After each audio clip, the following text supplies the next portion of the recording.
Hey everybody, Matt Burke here. Tonight I'm going to be reviewing Teenage Mutant Ninja Turtles: The Last Ronin 2 Re-Evolution. And to be honest with you, I actually been sitting on this for about a year ever since this came out, and I never even got around to reading it just because I've been so busy with just ton of different stuff. So I kind of wanted to get back into doing some more LCS reviews. That's kind of how I built this channel. And to be honest, shit's just been fucking woke for the last few years. I haven't really had a urge to go back to really buying stuff, but now there's Conan and EC's putting out EC comics are coming out, the old horror books, and I don't know. Seems like there's some cool books coming out. So I picked this one up today. I've actually had this one on here, and I thought it looked interesting, so I picked it up and yeah, I put it on my pull. It's The Last Ronin.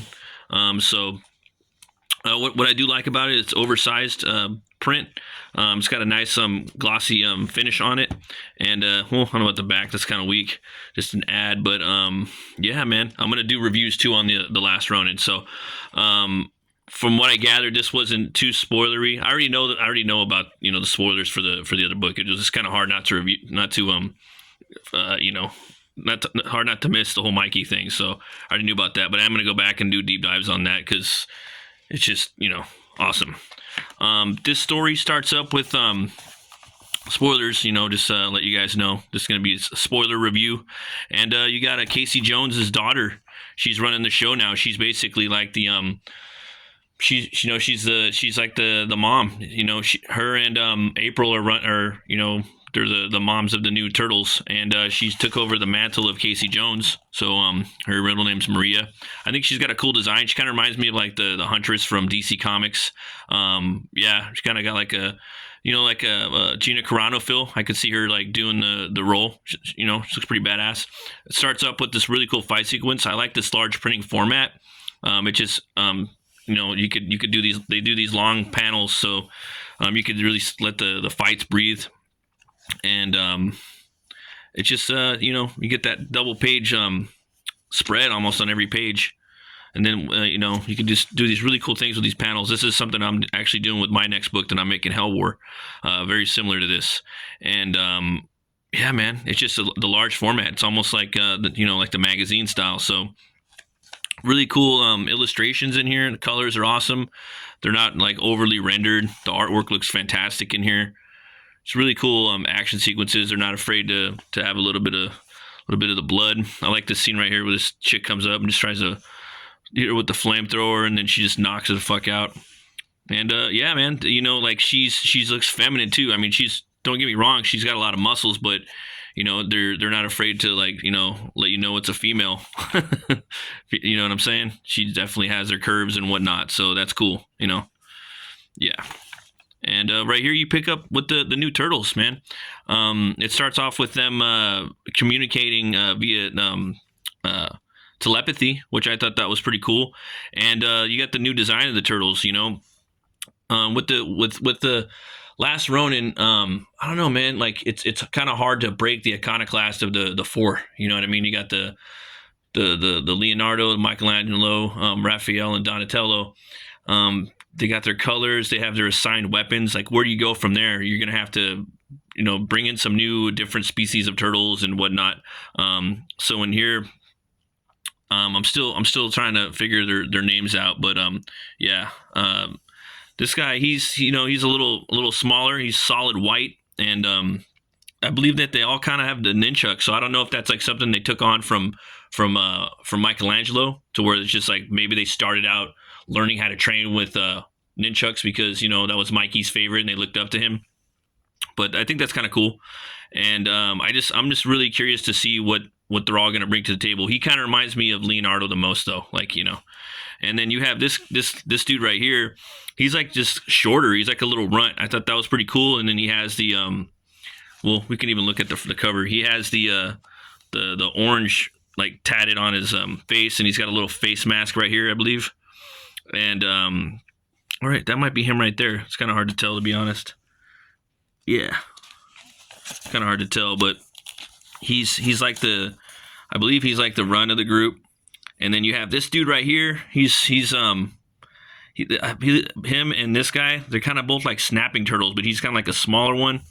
and the big guy, man, I really like him. One of their names Odin. I'm not sure which one was which though. I have to go back and reread it though. But you have this whole like recap, so you can basically jump into this book. You didn't need to have to read any of the Ninja Turtles prior. And so that's cool when it kind of catches you up to date. Just jumps through all the lore. You get to see the rise and fall of Shredder, and then the rise and fall of the Ninja Turtles.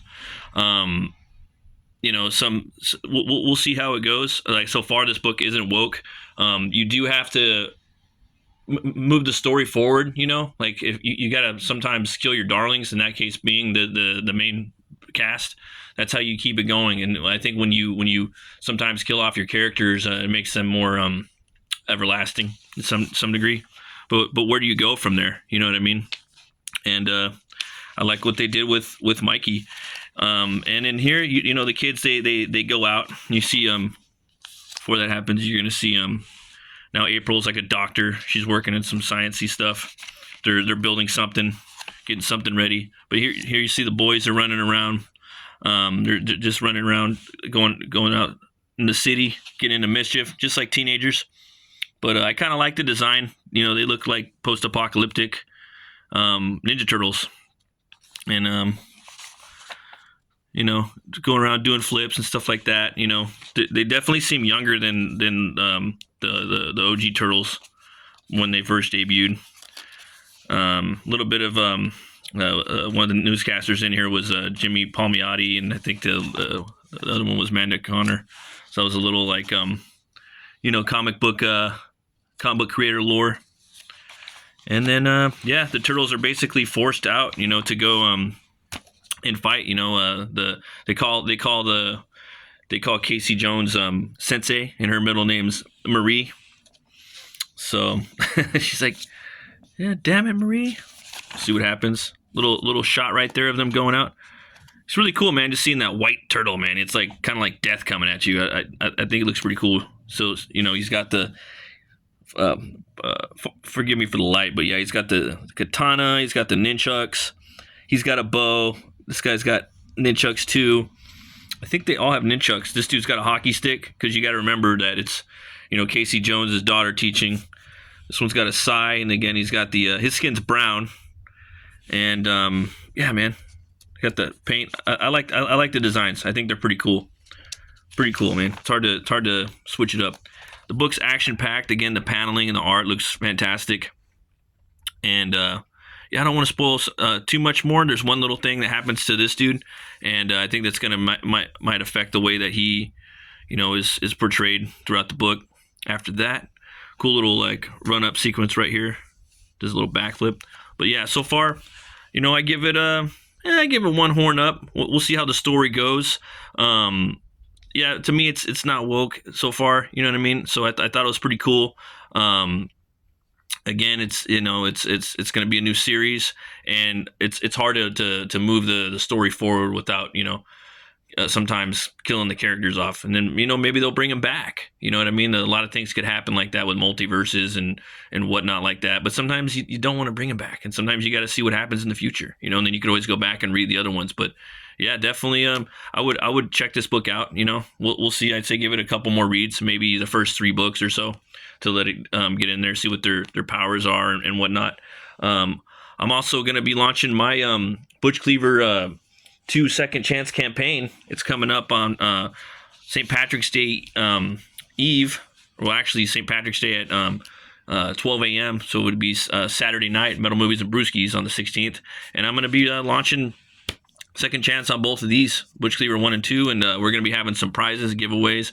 The first backer is going to get a special prize. The first 10 backers are going to get sketch cards drawn by me. So this is me right here. It's about a butcher that comes back to life by Voodoo Curse Hex, and he's it gives him the power to weaponize bone on a molecular level. And he was this blue collar worker in this crazy spaghetti western town. And there's a lot of crazy characters in there, and this is you're going to see the progress of my comic book styles coming to life. You know what I mean? Where I started and where I'm going, and hopefully I'm growing and getting better. And you're going to see the origin of Butch Cleaver in here, and all the crazy stuff that happens with him too. So yeah, but everybody, thanks for watching. I can't wait. I'm going to be doing more of these LCS reviews, and always remember to be bold, be brave, and roll the bones, know your role. I'll see you guys later.